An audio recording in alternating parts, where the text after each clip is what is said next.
बिल्कुल नए सिरे से शुरुआत कर रहे हैं, रंग बाद में भरिएगा जिंदगी में, है ना। फटी हुई मछली बना रही हो तुम। देखिए, तो here is the issue of shares.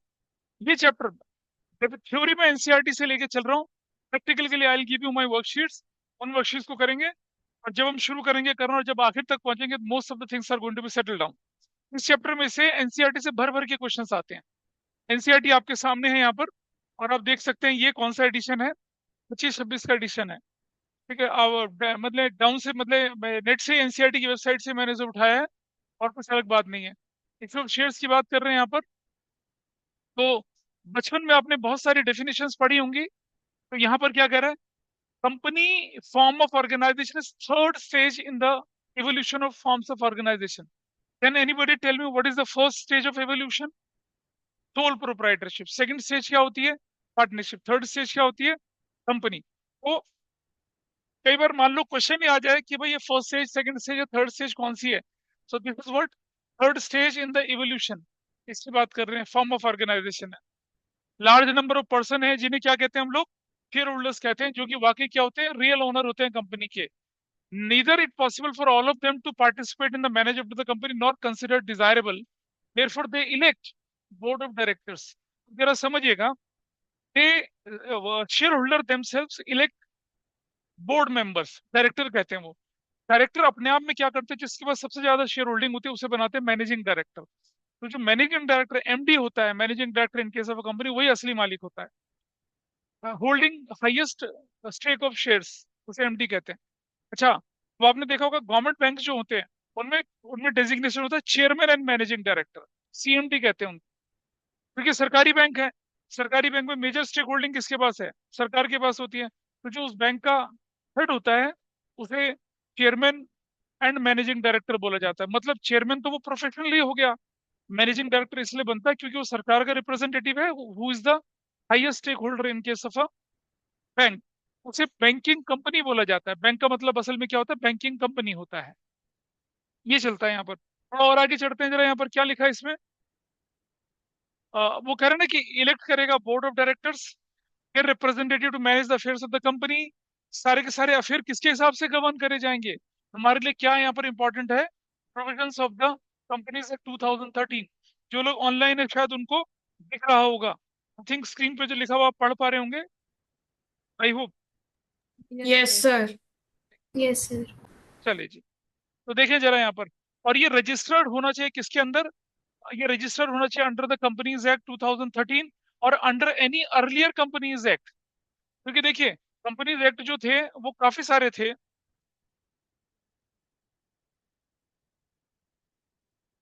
Companies act, जैसे मान लो कंपनीज एक्ट 1956 था, तो अब कोई बोलेगा कि भाई हम तो उसी को मानेंगे जो कि 2013 के अंदर रजिस्टर्ड है। कंपनीज एक्ट 1956 से कंपनी, अच्छा इंडिपेंडेंस से पहले भी कंपनीज एक्ट थे।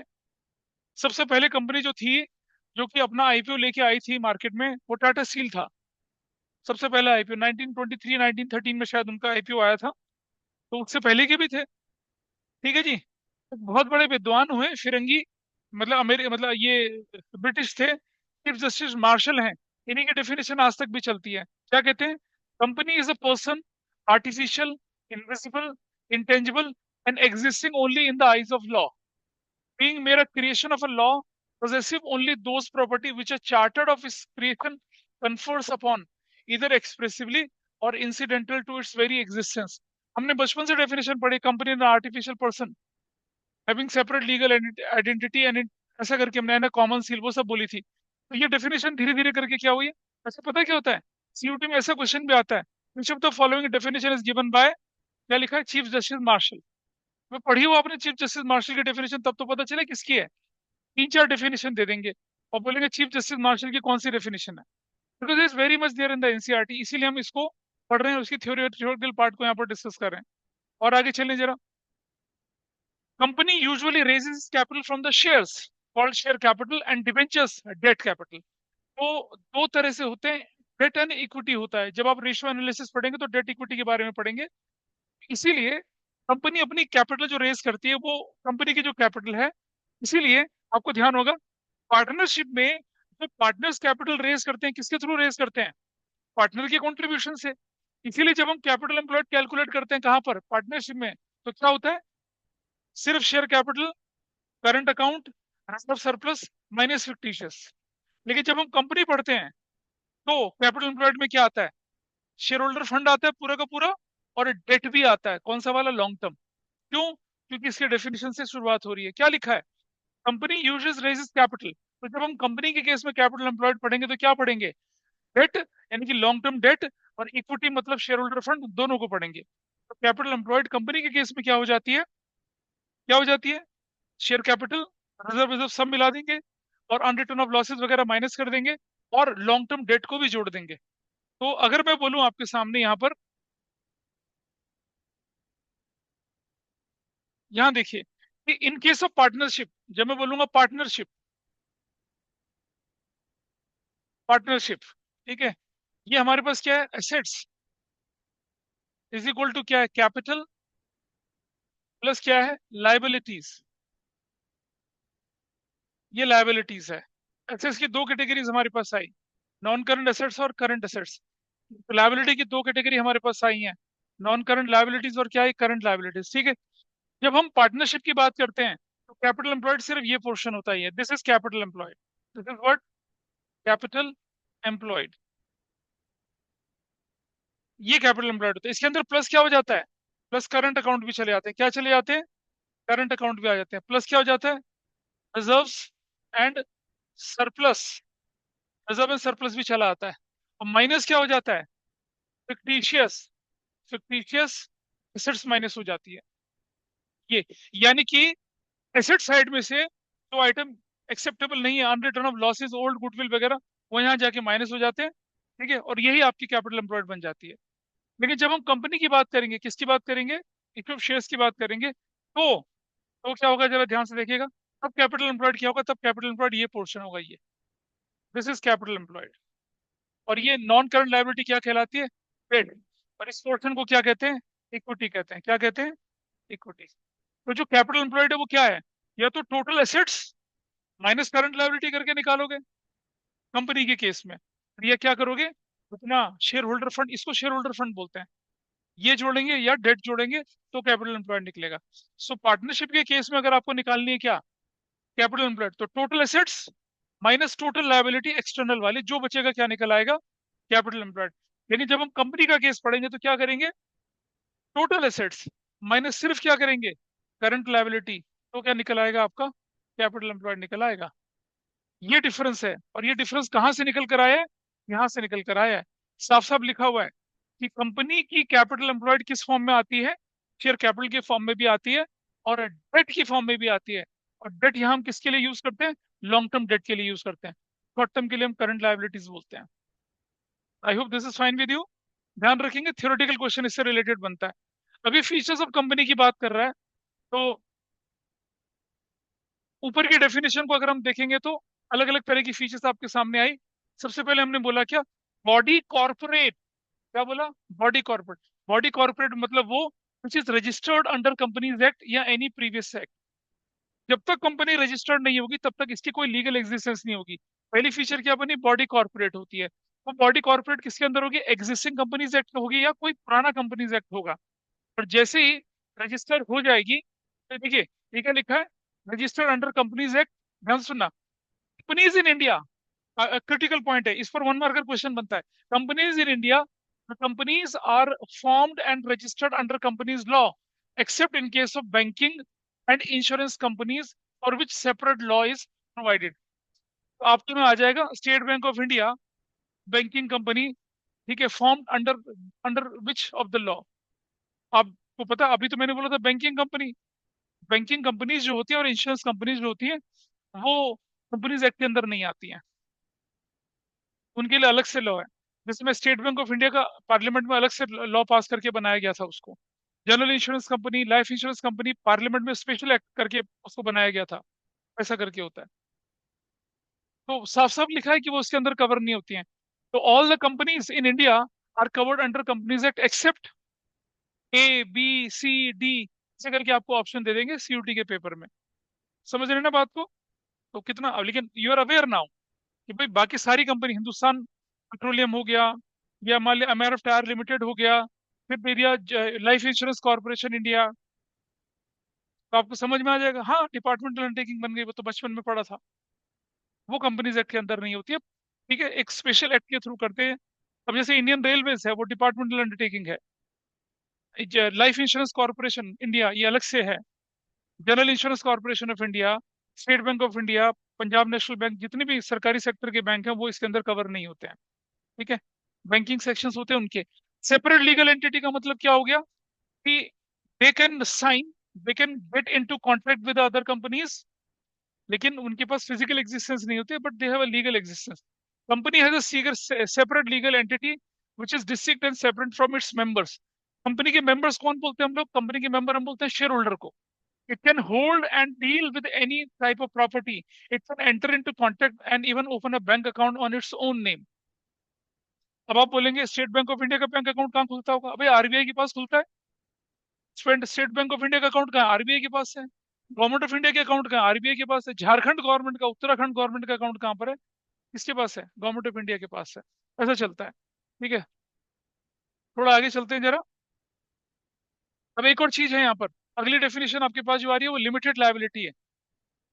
पार्टनरशिप में आपने पढ़ा था कि अगर पार्टनरशिप फर्म के पास बहुत इंसॉल्वेंसी की सिचुएशन हो गई है, पैसा नहीं है, पहले पार्टनरशिप फर्म के प्रॉफिट यूज करेंगे, फिर पार्टनर की कैपिटल यूज करेंगे, फिर भी डेफिशिएंसी रहेगी तो किसे पूरा करेंगे? पार्टनर की personal property over and above his personal liability, section 48 पढ़ा था, हम उसको यूज कर सकते हैं।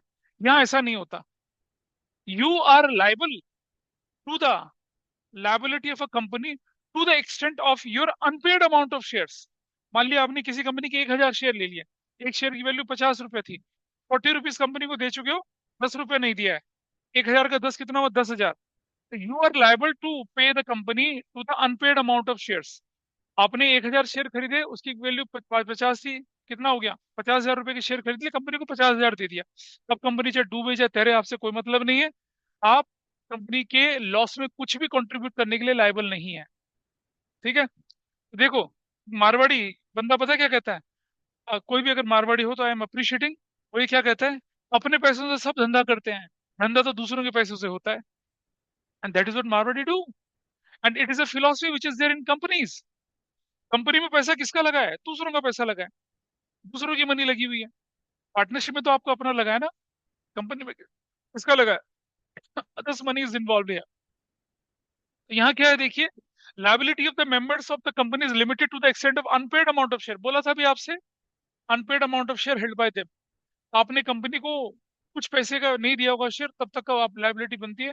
अगर आप पूरा पैसा दे चुके हो, एक पैसे की लाइबिलिटी आपकी नहीं बनती है। इन case of company limited by guarantee, अभी मैं जब कंपनी के टाइप्स बताऊंगा ना तब बात करेंगे। और वहां पर ये हो जाता है कि सपोज कंपनी का फॉर्मेशन हो रहा था and you gives a guarantee कि भाई 50 लाख अगर कंपनी डूबेगी तो मेरी तरफ से है, तो आप 50 लाख के लिए लाइबल हैं, अदरवाइज आप लाइबल नहीं है। कंपनी की कैटेगरीज आएंगी, limited by liability, limited by shares, हम देखेंगे उसको, ठीक है। To the extent of guarantee given by firm in the event of company being wound up, company जब बंद होती है। फिर है परपेचुअल सक्सेशन, परपेचुअल सक्सेशन, ठीक है। इसका मतलब है कि कंपनी कभी मरेगी नहीं।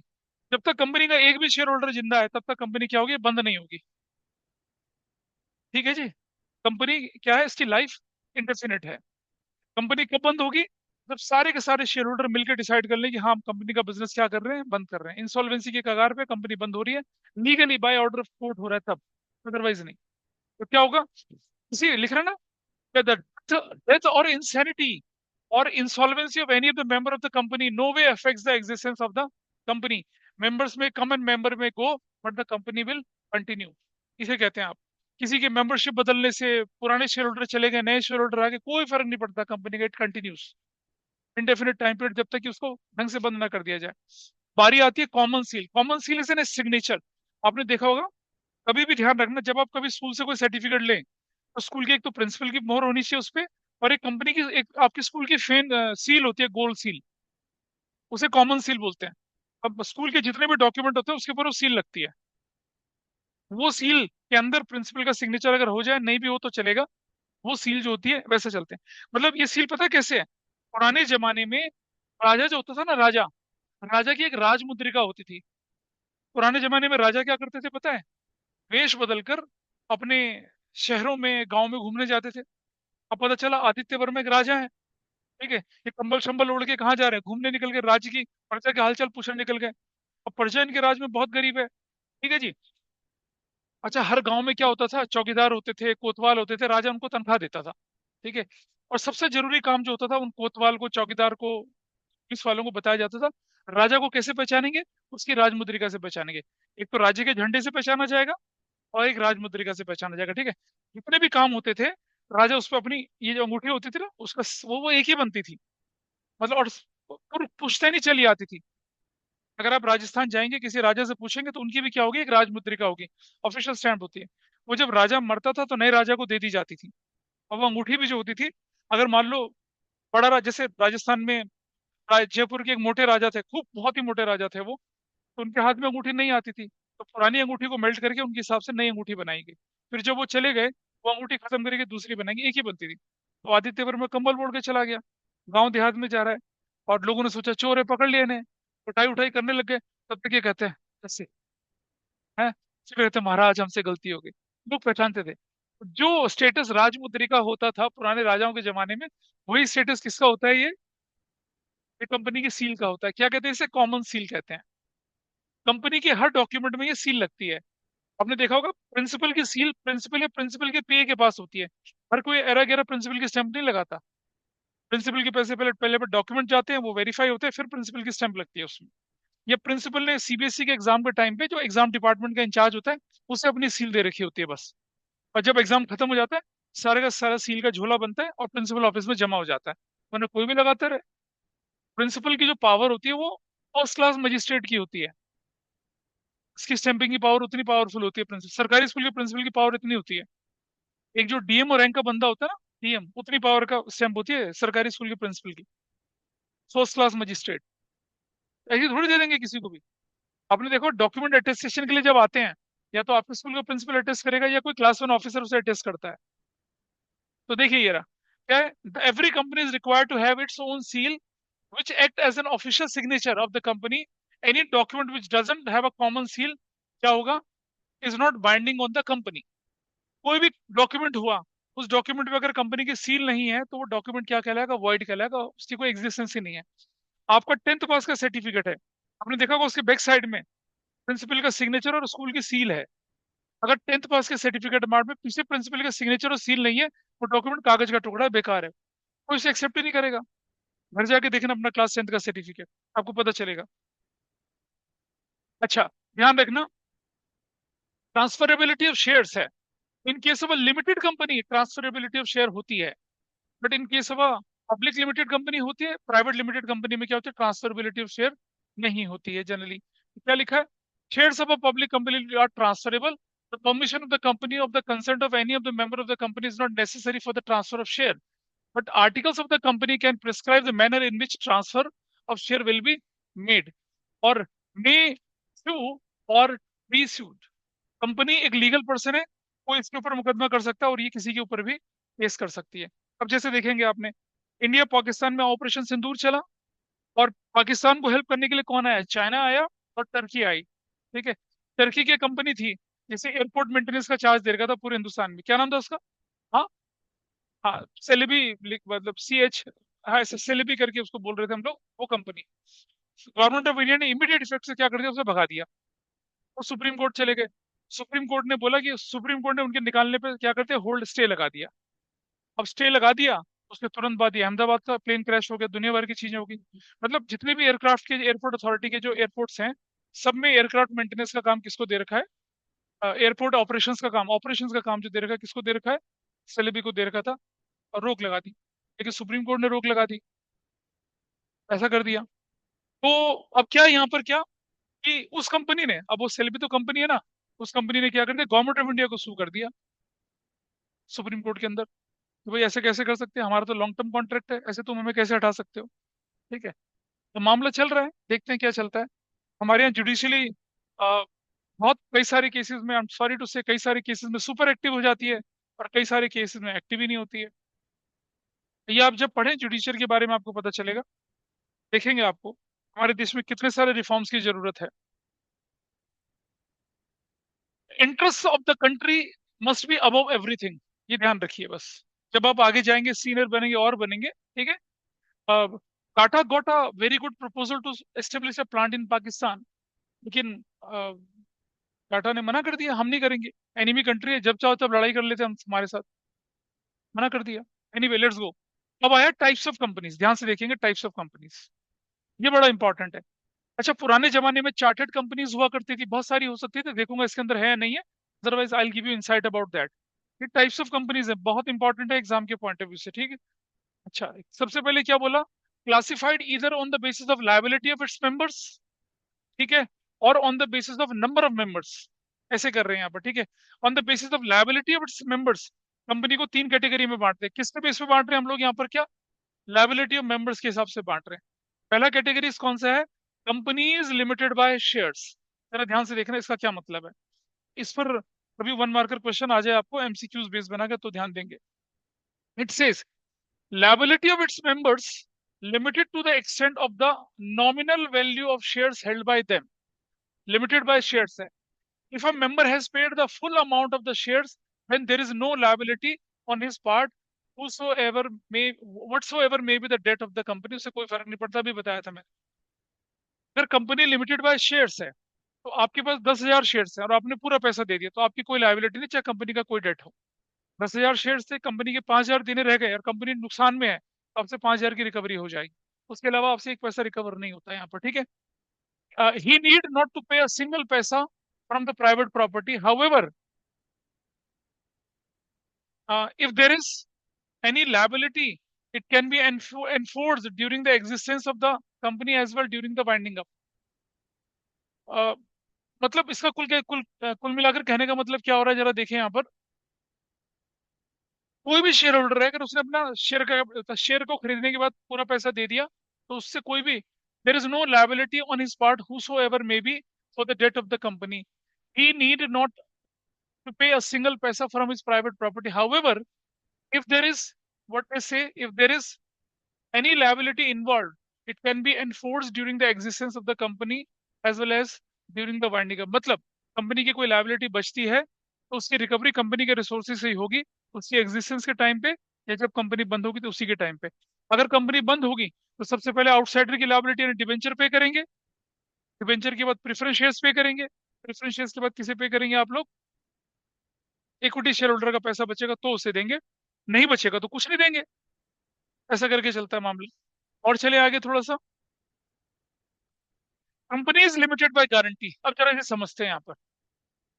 भाई आज की कंडीशन है, मुझे देखिए, ठीक है, एक बुजुर्ग व्यक्ति, ऊपर से गंजा, है ना, मैं अगर कोई कंपनी स्टार्ट करूं, ठीक है, एमएसआर एंटरप्राइजेस के नाम से या एमएसआर पब्लिक लिमिटेड के नाम से, कोई भी एक गधा तक मेरी कंपनी के शेयर नहीं खरीदेगा, कोई नहीं खरीदेगा। खरीदेगा कोई, बताओ, लिटरली बोलो, don't go into the emotions, बताइए। मेरी क्रेडिट रेटिंग जीरो है, मेरी कोई क्रेडिट रेटिंग नहीं, मेरे पर खूब सारा लोन है, तो मेरी कंपनी का शेयर नहीं खरीदेगा। लेकिन अब ध्यान से समझना, ठीक है, एमएस धोनी साहब मेरे पड़ोस में आके खड़े खड़े खड़े हो जाते हैं, कपिल देव जी खड़े होके आगे खड़े हो जाते हैं, ठीक है, अमिताभ बच्चन आके खड़े हो जाते हैं, शाहरुख खान खड़ा हो जाता है, आमिर खान खड़े हो जाते हैं, सल्लू भाई ब्रेसलेट घुमा के खड़े हो जाते हैं, ठीक है। और मैं बोलूँ तो राज्यवर्धन सिंह राठौर हैं हमारे राजस्थान से एमपी, ओलंपिक के सिल्वर मेडलिस्ट, वो आके खड़े हो जाते हैं, अमित शाह खड़े हो जाते हैं आके, एंड दे आर सेइंग कि भाई मिस्टर राणा की कंपनी में शेयर खरीदिए, तो क्या लगेगा लोगों को, इतने सारे हैवी वेट आ रखे हैं, डेफिनेटली मेरा जो आईपीओ होगा क्या होगा, ठीक है। गोल्डमैन सैक्स के जो चेयरमैन है वो आके खड़े हो जाते हैं, है ना, इतना खुश होना है, हाँ, ठीक है, इतना। मैं तो कह नहीं सकता ना कि वो दिन आएगा, लेकिन आप लोग कह सकते हैं कि ऐसा दिन आपके पास आएगा। एनीवे, इतने सारे लोग अगर मेरे साथ खड़े हो जाते हैं, तो डेफिनेटली क्या होगा, माई कंपनी विल फ्लोट, चलेगी मेरी कंपनी, मेरा पब्लिक इशू सक्सेसफुल होगा। तो ऐसे ही बहुत सारे इंडस्ट्रियलिस्ट क्या करते हैं, अपनी कंपनी के फ्लोटिंग के टाइम पे सेलिब्रिटीज होते हैं, पॉलिटिकल फिगर होते हैं, इन लोगों को क्या करते हैं, अपनी कंपनी के साथ एसोसिएट करते हैं, ठीक है। एंड फॉर द नेम सेक वो एक क्लॉज डालते हैं, और वो गारंटी होती है, जैसे महेंद्र सिंह धोनी बोलते हैं कि अगर मिस्टर राणा की कंपनी फेल होगी, 5 करोड़ मैं कंट्रीब्यूट कर रहा हूँ, मेरी तरफ से होगा। शाहरुख खान कहता है 100 करोड़ मेरी तरफ से होगा, आमिर खान कहता है 150 करोड़ मेरी तरफ से। यानी क्या हुआ, these are people who are the part of my company, they are giving guarantee कि भाई मेरी कंपनी अगर नुकसान में जाएगी तो हम इतने इतने का कंट्रीब्यूट करेंगे। बाकी लोग कहते हैं यार 2,000 करोड़ का तो बंदोबस्त हो ही गया। अब अगर हम 10 लाख 20 लाख 5 लाख के शेयर खरीद लें तो क्या फर्क पड़ता है। डूबेगा पैसा तो इतने लोग खड़े तो हैं देने के लिए। इसे कहते हैं लिमिटेड बाय गारंटी। कौन सी कंपनी है ये? लिमिटेड बाय गारंटी है। क्या होता है लिमिटेड बाय गारंटी? आइए देखिए किताब क्या कहती है, उसको देखते हैं। It says the liability of its member is limited to the amount they undertake to contribute in the event of company being wound up। अगर कंपनी डूबेगी, बंद होगी, तो शाहरुख खान कहता है मैं 100 करोड़ दूंगा, अमीन खान कहता है मैं 150 करोड़ दूंगा, सलमान कहता है मैं 200 करोड़, महेंद्र सिंह सोनी कहते हैं मैं 300 करोड़ दूंगा, राज्यवर्धन राठौड़ कहते हैं 5 करोड़ दूंगा। तो क्या हुआ? Credibility of my company is high. मेरी कंपनी क्या करेगी? फ्लोट करेगी। और वाइंडिंग अप किसने देखा है? 100 साल बाद वाइंडिंग अप हो रहा है किसने देखा? 20 साल बाद वाइंडिंग अप हो रहा है किसने देखा? Nobody says. लेकिन अगर वाइंडिंग अप हुआ तो या तो उनसे या उनकी प्रॉपर्टी से वो पैसा वसूला जाएगा। बोलिए।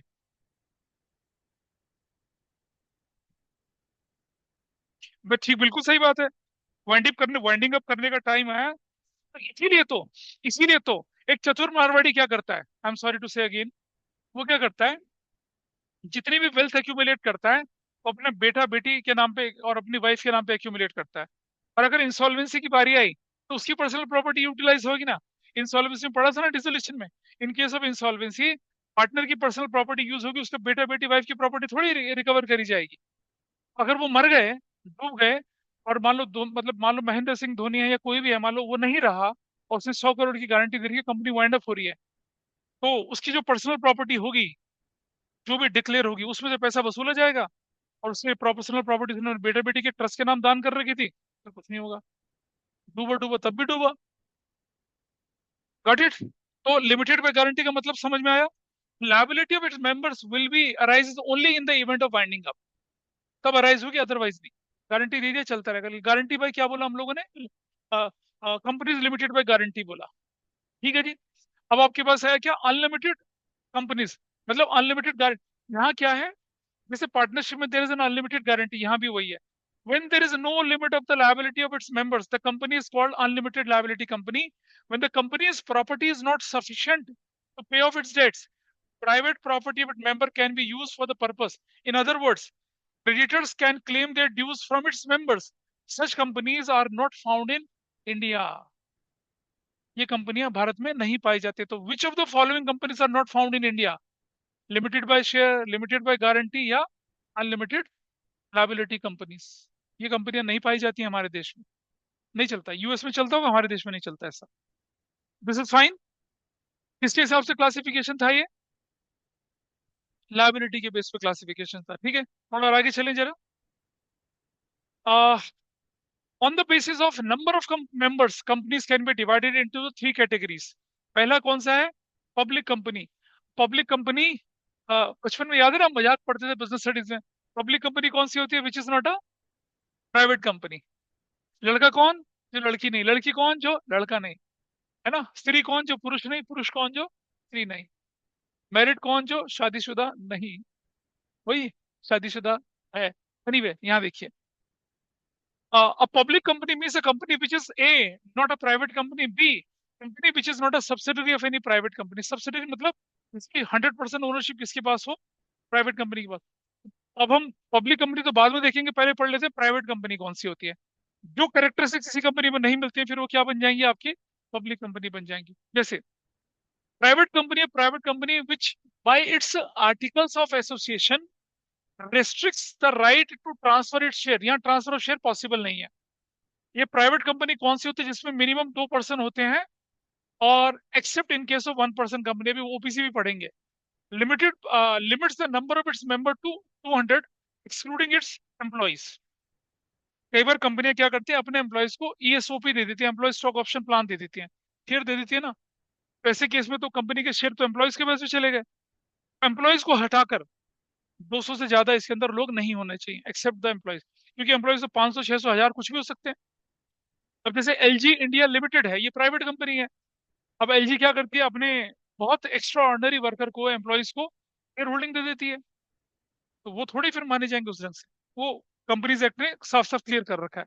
वरना 200 की लिमिट तो पहली बार में ही गायब हो जाए, ऐसा करके।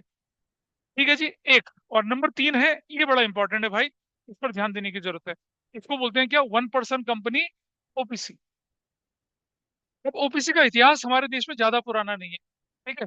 एक बार क्या हुआ कि अमिताभ बच्चन साहब है, फिल्म इंडस्ट्री के लेजेंड है ना, उन्होंने डिसाइड करा कि वो फिल्म प्रोडक्शन की तरफ जाएंगे। उन्होंने कंपनी बनाई ABC limited, Amitabh Bachchan corporation limited, ठीक है जी। उसने तीन फिल्में प्रमोट करी थी शुरू शुरू में, और एक ही फिल्म चली थी जिसका नाम है तेरे मेरे सपने। तेरे मेरे सपने में जो लीड एक्टर थे चंद्रचूड़ सिंह थे, जो एक माचिस फिल्म आई थी ना, चप्पा चप्पा चरखा चले गाने में आता था चंद्रचूड़ सिंह। और एक व्यक्ति और था, अरशद वारसी। जानते हैं अरशद वारसी कौन है? अरशद वारसी वो व्यक्ति है जो कि अगर आप देखें यहाँ पर, मैं दिखा देता हूँ आपको कौन है। हाँ,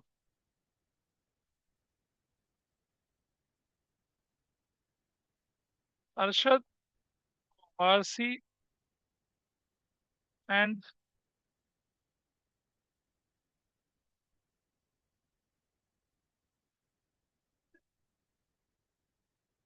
यहाँ नहीं रहे,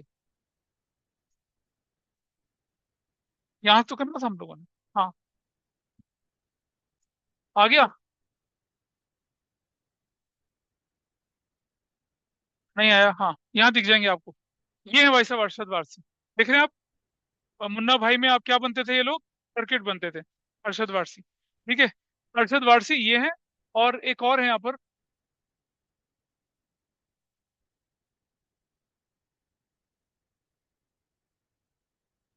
दूसरे व्यक्ति हैं ये,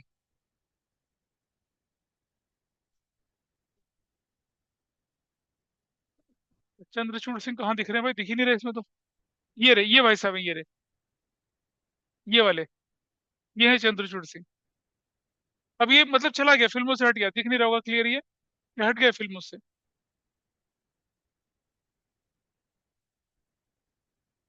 ये रहा, ये रहा, 1997 की फिल्म आई थी ये, चंद्रचूड़ सिंह और अरशद वारसी। तो इनकी हटाओ यार इसे आप यहाँ से। तो अमिताभ बच्चन ने क्या किया, इनकी फिल्म को प्रोड्यूस किया और इनको रोल दिया। हाँ, विजिबल है ये। अरशद वारसी और चंद्रचूड़ सिंह जो थे, फिल्म का नाम तेरे मेरे सपने थे, फिल्म ही हिट रही थी, बाकी की फिल्म फ्लॉप हो गई। अमिताभ बच्चन का बेड़ा गर्क हो गया। आपको याद है ना, Amitabh Bachchan was in a high debt trap just because of this venture only. फिल्में प्रोड्यूस करते हैं कि एक फिल्म में बहुत पैसा लगता है भाई। आज की डेट में एक फिल्म 200 करोड़, 300 करोड़, 500 करोड़ ऐसे ही चला जाएगा। 200 करोड़ में तो सूरजपुर में जो यामा मोटरसाइकिल है उसके प्लांट की कीमत है।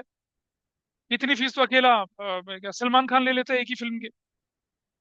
सोचो आप, इंडस्ट्री है, तभी तो वन मैन इंडस्ट्री है ये लोग।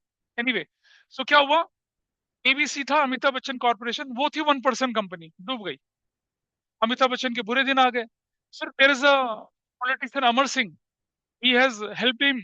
और अमिताभ बच्चन के घर में मर्सिडीज चार पांच दोस्तों ने मिलकर गाड़ियां पार्क करना शुरू कर दिया, कि ताकि लोगों को लगे इनके पास अभी भी लग्जरी गाड़ियां हैं, सब कुछ है। और उसके बाद फिर आया कौन बनेगा करोड़पति। उससे फिर अमिताभ बच्चन का जो फेट था, भाग्य था, वो ऊपर से चढ़ना शुरू हुआ। तो इंडिया के अंदर इतिहास वहां तक चला जाता वन पर्सन कंपनी का। ये होती क्या है, जरा जानने की कोशिश करें।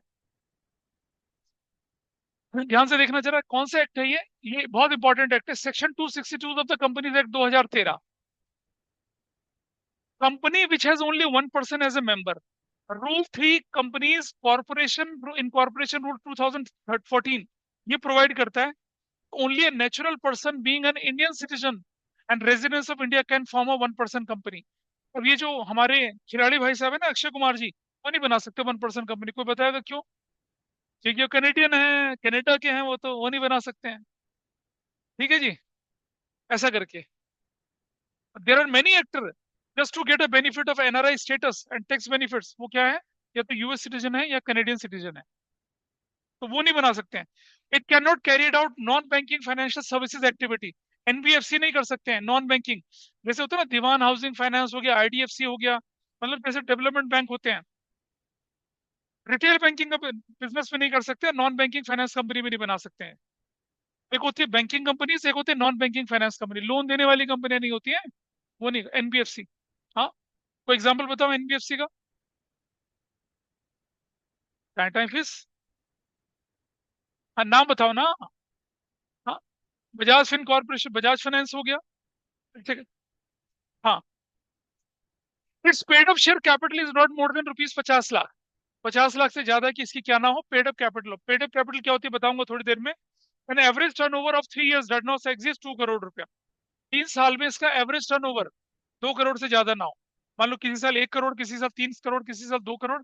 अगर मैं एवरेज निकालूं तो 2 करोड़ से ज्यादा नहीं होना चाहिए। 2 करोड़ से ज्यादा इसका निकल गया तो क्या हो जाएगा, इसका स्टेटस लूज करेगा, फिर इसे प्राइवेट कंपनी की तरह क्या करना पड़ेगा, अपने आप को इनकॉर्पोरेट कराना पड़ेगा। और समझिए, ऐसा किस लिए होता था कि इंडिया के अंदर कॉर्पोरेट वर्ल्ड जो है ना, उसको सरकार बहुत बेनिफिट देती है। पार्टनरशिप तो बेचारे उस बेनिफिट को पा ही नहीं सकता।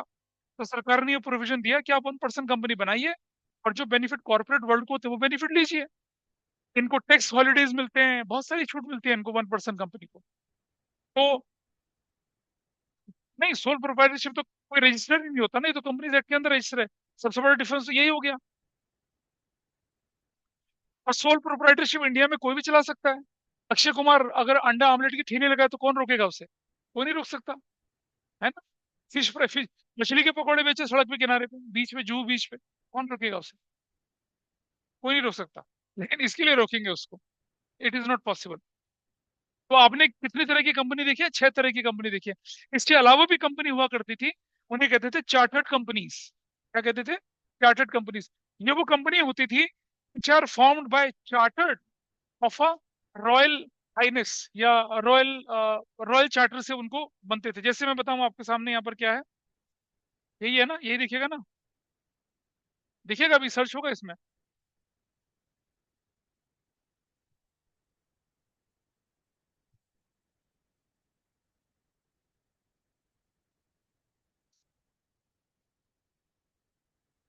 आइए देखें जरा।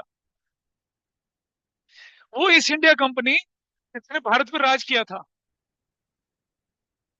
ईस्ट इंडिया कंपनी, ब्रिटेन की कंपनी जिसमें भारत ने राज किया था, उसका मालिक कौन है? East India company is now in Indian hands. Sanjeev Mehta, एक भारतीय बना ईस्ट इंडिया कंपनी का मालिक। अभी तक चल रही है कंपनी, ईस्ट इंडिया कंपनी, वो कंपनी विच रूल्ड। बंगाल के नवाब की उसने ऐसी तैसी फेर दी थी। ठीक है, पूरे इंडिया को कैप्चर कर लिया था। अगर आपको ध्यान होगा, अवर इंडिया, अवर हमारा जो अखंड भारत था, वो कहाँ से, अफगानिस्तान से शुरू, ईरान इराक से शुरू होता था और म्यांमार बर्मा तक जाता था। ठीक है, अफगानिस्तान हटा, पाकिस्तान हटा, बांग्लादेश हटा, म्यांमार हटा, कितने टुकड़े कर दिए। यहाँ तक कि श्रीलंका को भी temporary it was under Indian jurisdiction, उसको भी हटाया। ये भाई साहब है। तो ये वो कंपनी है जिन्हें चार्टर्ड कंपनीज बोला जाता था। They came into existence by royal charter of any king और emperor. Chartered company, Dutch East India company भी थी। ठीक है जी। देख रहे हैं फिर आप इस तरह से ईस्ट इंडिया कंपनी। और मैं एक मजेदार चीज बताऊं आपको, ये रहा ईस्ट इंडिया कंपनी, ये रहा, ये उसका झंडा हुआ करता था, यूनियन जैक। बाद में जब 1857 के रिवॉल्यूशन के बाद क्या कर दिया, ब्रिटिश क्वीन ने इसे, इंडिया को अपने इससे छीन कर अपने अंडर कर लिया। और सबसे मजेदार चीज, ईस्ट इंडिया कंपनी के अंदर नौकरी करना इतना प्रेस्टिजियस माना जाता था कि वहां अगर किसी को क्लर्क की नौकरी करनी होती थी ना, 5 साल तक वो बंदा, 5 साल तक वो बिना एक पैसे के कंपनी में काम करते थे। 5 साल तक। सोचो क्या फायदा होता होगा। कोई बताएगा क्या फायदा होता होगा? जब भी ईस्ट इंडिया किसी कंपनी किसी एक्सपीडिशन में जाती थी, लूट करके माल लाती थी, रिकॉर्डिंग कौन करता था? क्लर्क। 5,000 सोने के सिक्के, 200 सिक्के अंटे में, 4,800 सिक्के पाए गए। समझ पा रहे हैं? That was there incentive. और ब्रिटिश लोग होते लिखा पढ़ी में बड़े माहिर होते थे, एनेक्डोट बनते थे। कौन बनाता था उनके एनेक्डोट? क्लर्क बनाते थे। जो क्लर्क ने लिख दिया वो लिख दिया। आपने एक साउथ का एक्टर है, उसकी एक मूवी आई थी सजाए काला पानी, कभी देखना उसको। उसमें क्या होता है, एक क्लर्क लिख देता है, उसको 4 साल की काला पानी की सजा मिलती थी अंडमान निकोबार के उसमें। और वो क्या होता है, गलती से 4 साल की जगह वो 14 लिख देता है। बस जो लिख दिया लिख दिया। 14 ईयर इम्प्रिजनमेंट खा के आता है बंदा वहां से। मोहनलाल है एक्टर, साउथ का एक्टर है मोहनलाल। मोहनलाल की फिल्म आई थी सजाए काला पानी। देखना, रोंगटे खड़े हो जाएंगे उस मूवी को देख के। तो that is what chartered company कहते थे इसको। लेकिन ये अब आपके सिलेबस का पार्ट नहीं है, क्योंकि हमारे देश में तो कोई चार्टर्ड कंपनी है नहीं। यूके में है। जिस दिन हम यूके को कैप्चर कर लेंगे, तब शायद हमारे सिलेबस में आ जाए। वो सर क्वाइट हाई।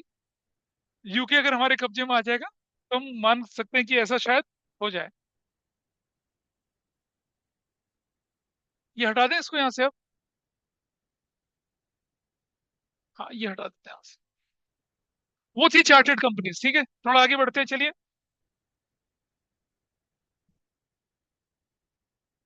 अभी हमने बोला कंपनी क्या करती है। सुनिए, रुको यार। अब हम कंपनी के क्या, अब हमारे कोर मतलब कंटेंट की तरफ, share capital of a company की बात कर रहे हैं यहाँ पर। आर्टिफिशियल पर्सन है, it can not generate its own capital which is necessary to be collected from several person. These person are known as क्या, शेयर होल्डर कहलाते हैं। And the amount contributed by them is called share capital. Since the number of share holder is very large, separate capital account cannot be opened for each one of them. Hence, innumerable streams of capital contribution merge into their identities in a common capital, which is called share capital account. हर बंदे के नाम पे एक एक account नहीं बनेगा, इसलिए क्या बनाया जाता है, एक शेयर कैपिटल अकाउंट बोला जाता है। वरना मैं क्या लूँ, जब मान लो मुझे पैसा मिलेगा किसी से, तो मैं क्या बोलूंगा, bank account debit to Sharma Verma Rohit, वैसा करके लिखूंगा ना एंट्री। ये कह रहा है ऐसा नहीं करना आपको, आपको एंट्री करनी है bank account debit to share capital. बंदे का, एक कंपनी के 1 करोड़ 2 करोड़ से ज्यादा शेयर्स हैं, मान लो 10 लाख से ज्यादा शेयर होल्डर हैं, तो किसके नाम लिखते फिरेंगे आप। तो आप एक कॉमन एंट्री बनाते हैं, क्या बनाते हैं, अगर आपको शेयर कैपिटल वाली एंट्री होगी तो bank debit to share capital entry बनती है, bank debit to share holder नहीं बनती है एंट्री। तो इसलिए शेयर कैपिटल अकाउंट लिखा जाता है। किसे बोलेंगे शेयर होल्डर, शेयर कैपिटल क्या होगा, इज इट फाइन। थोड़ा और आगे चलते हैं, कैटेगरीज ऑफ शेयर कैपिटल, यहाँ आ जाइए अब आप। अच्छा ये बताइए मुझे, शेयर कैपिटल का जन्म किस इंपॉर्टेंट डॉक्यूमेंट से होता है, आर्टिकल्स ऑफ एसोसिएशन या मेमोरेंडम ऑफ एसोसिएशन से। आर्टिकल से होता है। अबे आर्टिकल्स तो रूल रेगुलेशन होते हैं कंपनी को चलाने के। मेमोरेंडम से होता है ना। मेमोरेंडम ऑफ एसोसिएशन से कौन सा क्लॉज, लाइबिलिटी क्लॉज नहीं, सब्सक्रिप्शन क्लॉज। पानी बहुत है। देख, इधर आई, ये मैं सब पानी में खड़ा हूँ।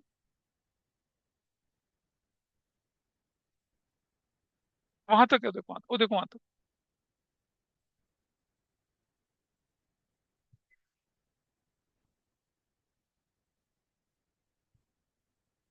इससे क्या फर्क पड़ेगा,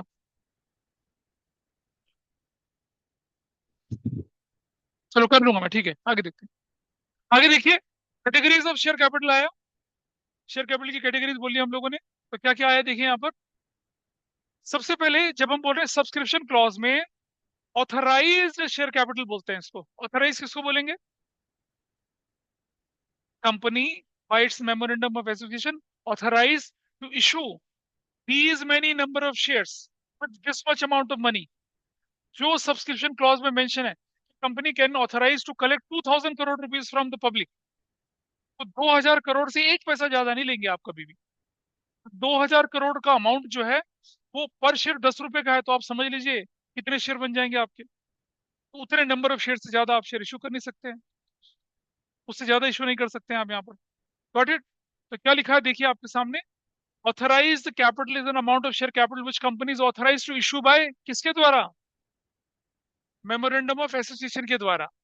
company can not raise more than the amount capital specify in the memorandum of association.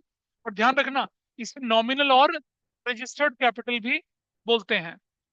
Authorise capital can be increase और decrease as per the procedure laid down in the companies act. लेकिन आप ध्यान रखिएगा, इसको change करने का process बहुत मुश्किल होता है। You have to justify ministry of corporate affairs की क्यों बदल रहे हो, इसीलिए पहले डिसाइड कर लीजिए कि आपको ऑथराइज कैपिटल कितनी रखनी है। It should noted that company need not issue the entire authorized capital for public subscription at a time. Depending upon the requirement, it may issue share capital, but any case, it should not be more than the amount of authorized capital.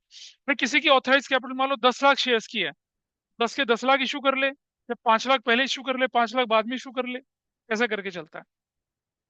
अब मैं एक राज की बात बताता हूँ आपको, जैसे आपने पढ़ा होगा ना मार्केट कैपिटलाइजेशन में, किसी कंपनी के 1 लाख शेयर है और उसके शेयर की मार्केट में 100 रुपये वैल्यू चल रही है, तो उस कंपनी का मार्केट कैप क्या हुआ, 1 करोड़ रुपए का हुआ। तो जैसे मान लिया आजिम हाशिम प्रेम जी है, एक टाइम पे वर्ल्ड के किसके, विप्रो के नहीं, विप्रो के तो मैं बोल रहा हूँ, नहीं सुनो। हाँ प्रेम जी तो है विप्रो के, विप्रो का मालिक कौन है, अजीम प्रेम जी, हाँ अजीम प्रेम जी, ठीक है। प्रेम जी जो है ना, उन्होंने क्या करा कि 75% विप्रो की होल्डिंग उन्हीं के पास है। तो विप्रो को जब उन्होंने आईपीओ लेके आया, तो विप्रो के आईपीओ में सपोज मान लो विप्रो के 1 लाख शेयर है सपोज, 25,000 शेयर मार्केट में ऑफर कर दिए। 25,000 शेयर में हर शेयर की वैल्यू कितनी होगी? 1,000 रुपया होगी। मान लो, मैंने मान लिया। 25,000 इंटू 1000 करूंगा तो कितना हो जाएगा? 2,500। 25,000 इंटू 1000 कर लूं तो कितना हो जाएगा? देखिए, 25,000 इंटू 1000 कर लूं मैं तो कितना हो जाएगा? 1 2 3 4 5 6, 1 2 3 4 5 6 और 25। 25 करोड़ रुपया हो गया। ठीक है जी। अब एक तो है, 1 2 3 3 6, 1 2 3 4 5 6। तो यार,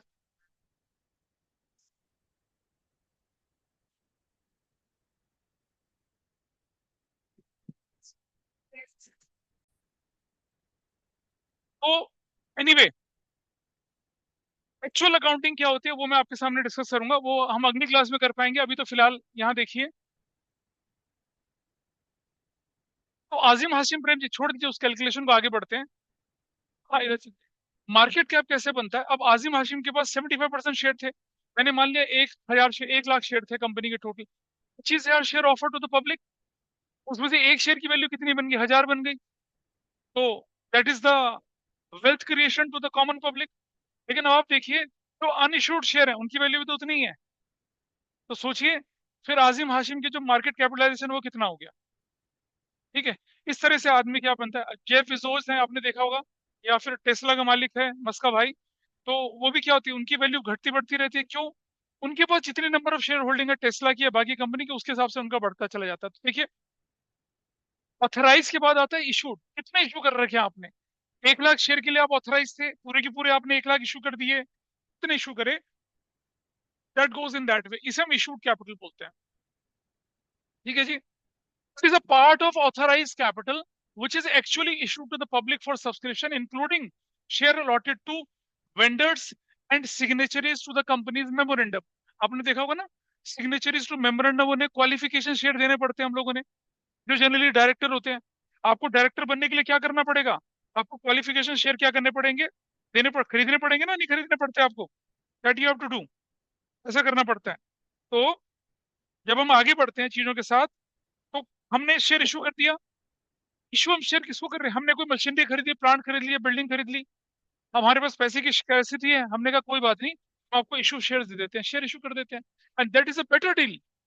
कोई कंपनी आपकी बिल्डिंग खरीद रही है 100 करोड़ में, और 100 करोड़ के आपको शेयर दे दे। बिल्डिंग का पैसा 100 करोड़ का खत्म हो गया, एफडी में रखोगे तो भी कितना पड़ेगा? लेकिन 100 करोड़ के अगर आपको इक्विटी शेयर मिल रहा है, दैट्स अ बेटर डील। ये सब इंक्लूड होते हैं इसके अंदर। Authorise share capital which is not offer to the public is known as unissued capital. क्या कहलाती है? अनइशूड कैपिटल होती है। और जब कब इशू करी जाएगी, बाद में कभी हम चलेंगे, मैं आपको पूरा फ्लो चार्ट बना के दिखाऊंगा अगली क्लास में, कैसे इशू चलता है, इशू की प्रैक्टिकलिटीज क्या होती है। अभी तो हम रेंडमली थोड़ा थोड़ा पढ़ रहे हैं। तो मान लिया जाए आपने आउट ऑफ 1 लाख आपने 20,000 शेयर इशू कर दिए। ठीक है जी, 80,000 नहीं इशू करे। तो जो 20,000 इशू कर रहे हैं, उनमें से भी क्या होगा? सब्सक्राइब्ड मतलब पीपल विल अप्लाई। पता चला 20,000 में से 18,000 का एप्लीकेशन आपको मिल गया, तो ये क्या कहलाएगा? सब्सक्राइब कहलाएगा। लेकिन अगर 17,000 का मिला, तो मिनिमम सब्सक्रिप्शन पूरा नहीं हुआ, 90% होना चाहिए ना इशूड का, इशू फेल हो जाएगा। इससे बचने के लिए आप क्या लगते हैं? अंडर राइटर की सर्विसेज लेते हैं फिर। अंडर राइटर आपको गारंटी देते हैं कि in case your minimum subscription is not fulfilled, वो आपके बचे हुए शेयर खरीद लेंगे। अगली क्लास में अंडर राइटर के बारे में भी डिटेल में बात करेंगे। इशूड हो गया, ठीक है। और इशू के बाद फाइंड योर सेफ्टी, आराम से। और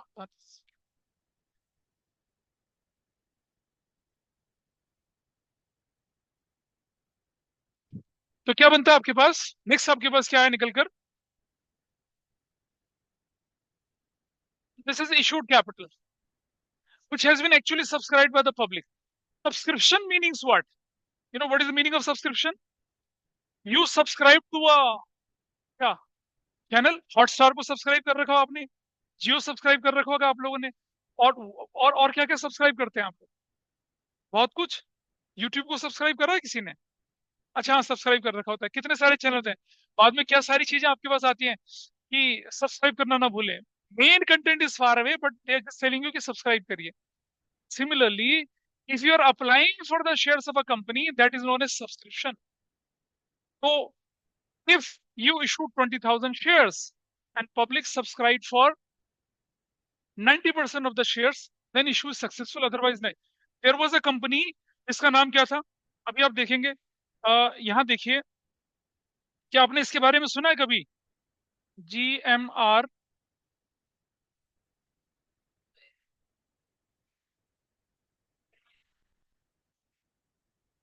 हाँ, GMR इंफ्रास्ट्रक्चर. कहाँ गए? हाँ, आ गया. GMR ग्रुप, देख रहे हैं? और इसका काम क्या है? GMR एयरपोर्ट, जितने भी एयरपोर्ट हमारे देश में, सारे ठेके इसी को मिलते हैं, GMR इंफ्रास्ट्रक्चर को. ये वाला आएगा, थोड़ा टाइम लग रहा है. ये देखिए, मेरे ख्याल से 2006 में GMR infrastructure they brought in IPO, initial public offer वो लेके आया. GMR इंफ्रास्ट्रक्चर हैदराबाद इसका मालिक है, हैदराबाद बेस्ड कंपनी है बेसिकली. और इसने क्या किया कि ये IPO लेके आया. IPO में response was not good, timing खराब थी. उस साल सक्सेसिवली करीब करीब 10 IPO आ चुके थे. ये IPO लेके आया तो मार्केट से पैसा खत्म हो गया, इनका IPO सक्सेसफुली नहीं हुआ. बिफोर द क्लोजिंग डेट इन्होंने अपना IPO विड्रॉ कर लिया, 2007. और आज क्या तारीख चल रही? 25. 18 साल हो चुके हैं, अभी तक अपना IPO लेके नहीं आ पाई. लीडिंग, मतलब बोलिए कि एयरपोर्ट अथॉरिटी के जो एयरपोर्ट्स बनाते हैं, दिल्ली का T3 इन्होंने बनाया, T1 का रेनोवेशन उन्होंने करा, सारा काम यही लोग करते हैं.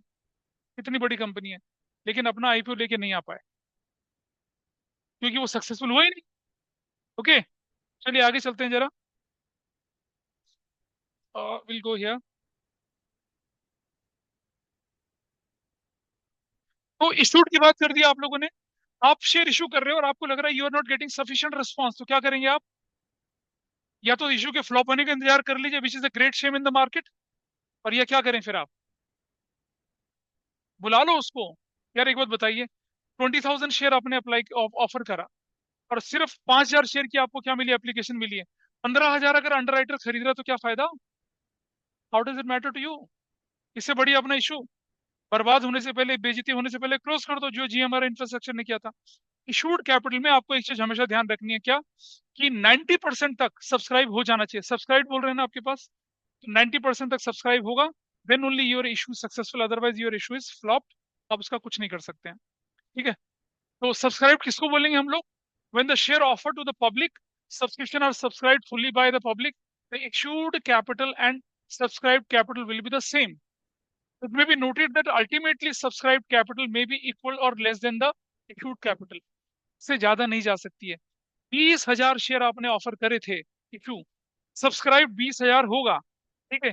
25 भी हो सकता है, 3 लाख भी हो सकता है, ओवर सब्सक्राइब भी हो सकता है, 50 टाइम सब्सक्राइब हो सकता है, लेकिन ऑफर तो आप 20,000 ही कर पाओगे ना. तो इशूड और सब्सक्राइब दोनों बराबर होनी चाहिए या कम हो सकती है. Subscribe may be equal to issued and less than issued, but it can not be more than the issued. 1 lakh share है, 1,50,000 आप ऑफर नहीं कर सकते उनको. So it goes in that way. थोड़ा आगे चलते हैं. अ, क्या कह रहा है कि यहाँ पर ये बोल रहा है, only the number of share which subscription has been received in case it is higher than the offered, the allotment will be equal to the offer. In other words, over subscription is not reflected in the books of accounts. Zomato ने अपने share issue करे थे market में, ठीक है? जोमेटो को जो IPO था, वो मेरे ख्याल से 20 टाइम्स ओवर सब्सक्राइब हुआ. अगर आपने 100 शेयर इशू करे तो आपको कितने मिल गए? 2,000 शेयर मिल गए थे आपको, ऐसा करके था. लेकिन फिर हम क्या करते हैं, इसके लिए जो अलॉटमेंट है that is known as pro rata allotment कहा जाता है. प्रो रेटा अलॉटमेंट पढ़ेंगे आप, इशू ऑफ शेयर्स के टाइम पे पढ़ेंगे, वैसा करके होता है. उस तरह से सिचुएशन हैंडल होती है. अब क्या होता है कि जनरली कंपनी क्या करती है, if 20,000 shares were subscribed, company पूरा पैसा मंगा लेती है. लेकिन कई बार कंपनी क्या करती है कि ठीक है भाई, पूरा पैसा नहीं मंगाते. लाइक 20,000, लाइक सपोज 10 रुपए का एक शेयर है, 20,000 में से आपने क्या कर दिया, 8 रुपीज मंगा लिया, 2 रुपए नहीं मंगवाया.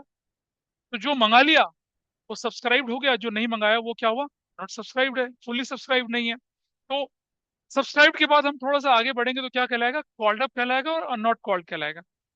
Subscribe share capital which you called up, कि भाई पूरा दे दो, उसे कॉल्ड अप बोलेंगे. जिससे नहीं मंगाएंगे उसको क्या बोलेंगे? अनकॉल्ड बोलेंगे.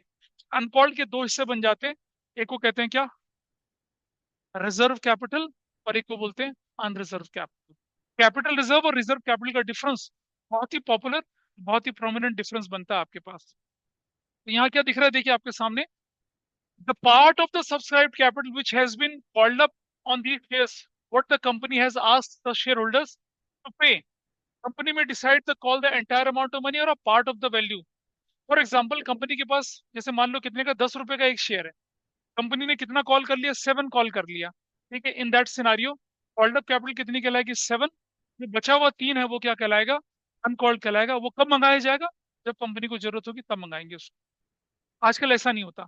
आजकल तो क्या होता है, 10 रुपए का शेयर होता है, यू अप्लाई इट, पे 10 रुपीज, या प्रीमियम है तो प्रीमियम के साथ पे करेंगे। Accounting which we are going to study in class 12, that is accounting which prevailing in the country 30 years back, वो अकाउंटिंग हम पढ़ते हैं। तो जब एनसीईआरटी के लिए मैं काम कर रहा था, तो मैंने वहां पर पूछा, मैंने कहा सर ये क्या कर रहे हो आप, application allotment first call final करी तो होता ही नहीं, क्यों कर रहे हो आप ऐसा। 2004 की बात है। मेरा बेटा समझ, सयाजी राव यूनिवर्सिटी के हेड एंड डीन थे फैकल्टी ऑफ मैनेजमेंट के। मेरे बेटा समझ, कंपनीज एक्ट में लिखा हुआ है कि company can call share capital in part as well. जब तक वो क्लॉज है तब तक अकाउंटिंग ऐसे ही चलेगी। जिस दिन वो क्लॉज हट जाएगा कि company can call the money in a single instalment, उस दिन आप एप्लीकेशन अलॉटमेंट वाला केस पढ़ेंगे नहीं। आज जो आईपीओ होता है उसमें क्या होता है, सारा का सारा पैसा एक साथ आ जाता है। लेकिन जो अकाउंटिंग हम पढ़ने वाले हैं 40 साल पुरानी, अगर मैं 70s की बात करूं तो गवर्नमेंट ऑफ इंडिया में क्लर्क जो होती थी उसकी सैलरी होती थी 100 रुपया, और एक शेयर की वैल्यू 100 रुपया ही होती थी, 10 रुपया होती थी। एक आदमी अपने महीने भर की सैलरी में 10 शेयर ही खरीद पाता था, नॉट पॉसिबल। तो कंपनी क्या करती थी, 10 रुपए के शेयर को टुकड़ों में तोड़ती थी। एप्लीकेशन पे 2 रुपया, अलॉटमेंट पे 2 रुपया, फर्स्ट कॉल पे 1 रुपया, सेकंड कॉल पे 2 रुपया, फाइनल कॉल में बचा, मतलब they just call the money in bifurcation, क्योंकि लोगों के लिए फिजिबल नहीं होता था इतना पैसा देना। 150 रुपया सैलरी किसी की है और 10 रुपए का शेयर कैसे खरीदेगा। It was fairly out of reach, but after globalisation liberalisation people have sufficient amount of money and earning. तो क्या होता है, आपने देखा होगा 250 रुपीज का जोमेटो का शेयर गया था, लोगों ने हजार हजार हजार 100 100 शेयर खरीद लिए। तो दैट वाज पॉसिबल। ये अकाउंटिंग 40 साल पुरानी पढ़ रहे हैं हम लोग। सिविल सर्विसेज तक में भी इसी तरह की अकाउंटिंग चलती है। रीजन क्या है, वन क्लॉज इन कंपनीज एक्ट। अगर वो क्लॉज बदलेगा तो आपकी अकाउंटिंग पता क्या हो जाएगी, बैंक टू शेयर कैपिटल खत्म, और कुछ होगा नहीं। प्रीमियम होगा तो क्या अकाउंटिंग होगी, bank account debit share capital to premium, खत्म। डिस्काउंट का तो केस ही नहीं होता, ना फोर्स फीचर ना प्रोराटा, कुछ नहीं होने वाला। क्योंकि जितने शेयर अलॉट हुए थे, अप्लाई मिली थी उसको, जैसे मान लो आप 1 लाख शेयर इशू कर रहे हैं and you got application for 5 lakh, allotment तो आप 1 लाख ही करेंगे ना, 5:1 की रेशो में करेंगे, खत्म अकाउंटिंग। एक एंट्री में, 2 एंट्री में आपका काम खत्म। Bank debit to application, application to share capital to premium, finish. But till that act is prevailing, will teach accounting in that way, और यही चलेगा। सिविल सर्विसेज में क्वेश्चन आता है इसका 20 नंबर का, इशू शेयर्स का, फोर फीचर री इशू वाला, वो भी उसी तरह से ही आता है। तो जब आप कंपनीज एक्ट पढ़ेंगे मेरे साथ, you will be capable to solve the civil services वाला क्वेश्चन एज वेल। और मैं बताऊंगा आपको कि ये कर दिया आपने सिविल सर्विसेज वाला क्वेश्चन सॉल्व, तुम्हारी दीदी केपेबल है करने के लिए। ठीक है, आज इसको यहीं रखते हैं वाइंड अप। नेक्स्ट क्लास से will start the practical. I will provide you sheet as well, जो भी शीट आपके पास जाती है वो देंगे। और तब तक आपको क्या करना है, I will send this NCERT वाला पार्ट टू यू, तो पढ़िए, अपने लैपटॉप में संभाल के रखिए, और ये फोन पे नहीं उसको संभालने की कोशिश करिएगा। Rest of the assignments I will give in the, वो मैं आपको कौन सी फॉर्म में दूंगा, इसकी नोट्स की फॉर्म में देंगे वाला आप। चलिए, दैट्स ऑल फॉर टुडे, फिर वाइंडिंग अप।